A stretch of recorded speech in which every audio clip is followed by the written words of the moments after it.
না না, আমরাই বিশ্বকাপ মানি না, এটা সাজানো নাটক। মেসি ভাইয়ের হাতে কাপ তুলে দেওয়ার জন্য ফিফাই নাটক সাজাইছে। না জজ সাহেব, সব মিছা কথা। আমার নামে 1 টাকার দুর্নীতি দেখাইতে পারলে আমি পার্লামেন্ট ছেড়ে দেবো। আরে নাটকের কি দরকার, ডাইরেক্ট কাপ তুলে দিলেই তো হয়। হুইটাই অন্য দলের হেনস্থা করে।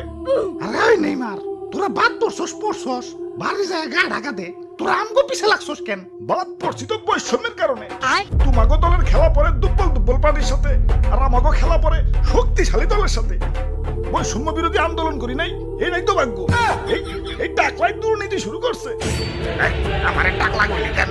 এই অর্ডার অর্ডার, এত চিল্লা চিল্লি কালা। এটা কি জসকোট না হাট বাজারের চার দোকান? একবারে গণহারে কিন্তু জেলে ঢুকামো সবটিরে।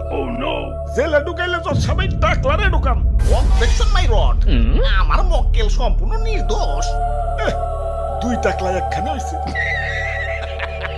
অর্ডার অর্ডার, আমরা কাউকে পার্সোনাল অ্যাটাক না করি।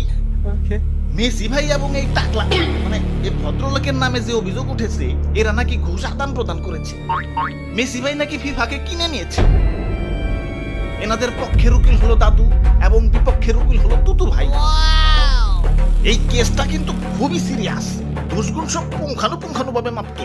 তাই এইটাই কাম হইব না, ডিজিটাল মিটার লাগবে। নাও শুরু করো। ওরে বাপুরে, আমার মক্কেলের বিরুদ্ধে যে অভিযোগ উঠেছে, ইয়া সেটা সম্পূর্ণ মিথ্যা।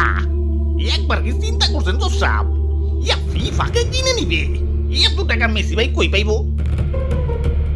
ইয়া সুতরাং মেসি ভাই ফিফাকে কোনো টাকা দেয় নাই, আর ফিফাও দুর্নীতি করে নাই। হ্যাঁ,